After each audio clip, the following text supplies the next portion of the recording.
है पिछले कई दिनों से सीमा सीमा सीमा सुन रहे हैं। अब खबर यह है कि अब सीमा जेल जाने वाली। सीमा को जेल जाने से कोई रोक नहीं सकता है, ये मैं इसलिए कह रहा हूं कई दिनों से चारों तरफ कैमरे, मीडिया कैमरों के बीच पूरा दिन इंटरव्यू। इस दौरान सीमा से ढेरों सवाल किए गए, सीमा ने सैकड़ों जवाब भी दिए उसके। लेकिन आज सुबह सीमा के दरवाजे पर नॉक हुआ। अगली तस्वीर दिखाई, एटीएस पहुंच गई थी। सुबह एटीएस ने दरवाजा खटखटाया और एटीएस सीमा के घर के अंदर थी। उसके बाद एटीएस सीमा को अपने साथ ले गई। अगली तस्वीर दिखाई सर, एटीएस ने सीमा को उठा लिया। उसके बाद एटीएस गुप्त जगह पर सीमा से पूछताछ कर रही है और पूछताछ बेवजह नहीं हो रही है। क्या एटीएस को सीमा के खिलाफ सबूत मिल गए? ये रिपोर्ट देखिए। एटीएस की टीम यहाँ पर पहुंची थी। ये जो पीछे के रास्ते से सीमा को यहाँ से ले जाएगा। सीमा के दरवाजे पर सुबह एटीएस ने दस्तक दी। पाकिस्तान की सीमा को एंटी टेररिस्ट स्क्वाड उठाकर ले गई। नोएडा में अब चर्चा पाकिस्तानी भाभी की प्रेम कहानी की नहीं, उनकी जासूसी के जाल की है। ग्रेटर नोएडा के रब्बुपुरा में भीड़ भले ही सीमा की रील और हिंदुस्तानी अवतार देखने पर उमड़ रही थी, लेकिन एटीएस की नजर पर्दे के पीछे के असली चेहरे पर थी। और जैसे ही सुराग मिला, एटीएस ने सीमा पर शिकंजा कस दिया। यूपी एटीएस ने यहाँ सीमा और सचिन से पूछताछ की। दोनों को अलग अलग बिठाकर यूपी एटीएस की लंबी सवालों की फेरिस्त का सामना करना पड़ रहा है। माना जा रहा है कि सीमा का सच अब ज्यादा छुपने वाला नहीं है। एजेंसी पता कर रही है कि प्रेम कहानी के पीछे कोई खतरनाक जासूसी का जाल तो नहीं, और सीमा के पीछे असली मोहरा कौन है। आइए आपको बताते हैं सीमा कहां है, एटीएस सीमा को लेकर कहां गई है, एटीएस सीमा से क्या पूछताछ करेगी ये भी बताऊंगा मैं आपको। देखिए जरा, ये आप देख रहे हैं एटीएस की कस्टडी में इस वक्त सीमा है। पुलिस और एटीएस की टीम एक साथ सीमा के घर पहुंची। एटीएस की टीम सादी वर्दी में मौजूद थी। टीम ने पहले घर जाने वाली गली बंद की। गली के दोनों तरफ पुलिस के जवान तैनात किए गए।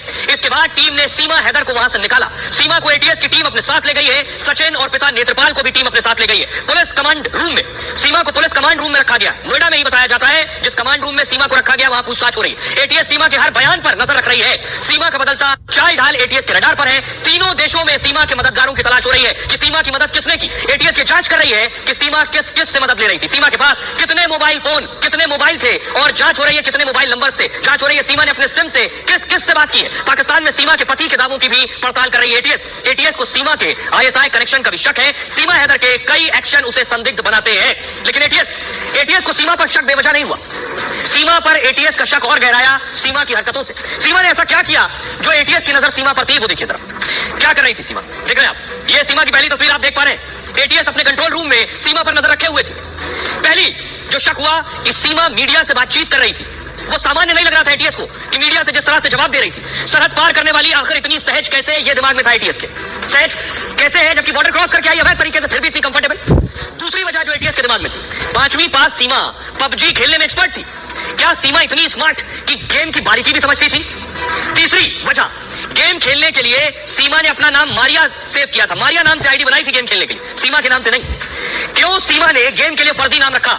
एटीएस के रडार पर यह तीसरी बात थी। चौथी बात यह थी कि 10 दिन हिंदुस्तान में रहते हुए पूरा भेष बदल गया। बुर्का पहनने वाली सलीके से साड़ी बांधने लगी। पाक के मुसलमान भारत में तुलसी पूजा करने लगी। यह सनातन प्रेम था या फिर साजिश का हिस्सा था? 5वीं वजह जो एटीएस के जहन में थी, उर्दू बोलने वाली सीमा अचानक शुद्ध हिंदी कैसे बोलने लगी? भारत आते ही हिंदू संस्कृति में सीमा घुल गई। कुछ दिन में बदलाव संभव या फिर आईएसआई ट्रेनिंग का नतीजा? छठी वजह यह थी, सीमा के एक दस्तावेज में उसकी उम्र लिखी है 21 साल, दूसरे में उम्र लिखी है 29 साल। सीमा उम्र बता रही है 27 साल। सीमा को के फर्जी डॉक्यूमेंट शक को बढ़ाते चले गए। और 7वीं वजह, सीमा अचानक खबरों में आई, फिर पकड़ी गई, जमानत पर बाहर आई और सेलिब्रिटी बन गई। सेलिब्रिटी बनना अचानक हुआ या फिर किसी रणनीति का हिस्सा था? अब सुनिए जरा, पूर्व रॉ अधिकारी को मैं सुनवाने जा रहा हूं। आईबी रॉ ये सब इन्वेस्टिगेशन कर रही है, अभी एटीएस इन्वेस्टिगेशन कर रही। पूर्व रॉ अधिकारी रिसर्च एंड एनालिटिकल विंग में रहे आरएसएन सिंह साहब बता रहे हैं क्या ऐसे लोग बहुत ट्रेंड होते हैं। सुनिए। ये केवल एक ये टिपिकल स्पाई ऑपरेशन मुझे नहीं लगता है आईएसआई की तरफ से। इसके कुछ राजनीतिक पहलू हैं और इसलिए मैं कह रहा हूँ कि आपने देखा होगा कि जैसे ही ये कांड हुआ है उसके बाद से जो प्रक्रिया जो देखी जा रही है पाकिस्तान में बड़ी अजीबोगरीब है। वहाँ पे कुछ हिंदुओं को बंदी बना लिया गया है। एक 150 साल पुराना मंदिर को उस पर हमला हुआ है, कहते हैं रॉकेट लॉन्चर से हमला क्यों हुआ है। अब और किसने किया तो कहा जा रहा है कि डेकॉइट्स ने किया है। अब आप बताइए कि एक देश जो कि इस बात को खुद ही मान रहा हो कि डेकॉइट्स हमारे यहाँ इस तरह के हमले करते हैं, तो आप समझ सकते हैं कि उसमें कैसी साजिश है और उसमें कैसी मिली भगत है।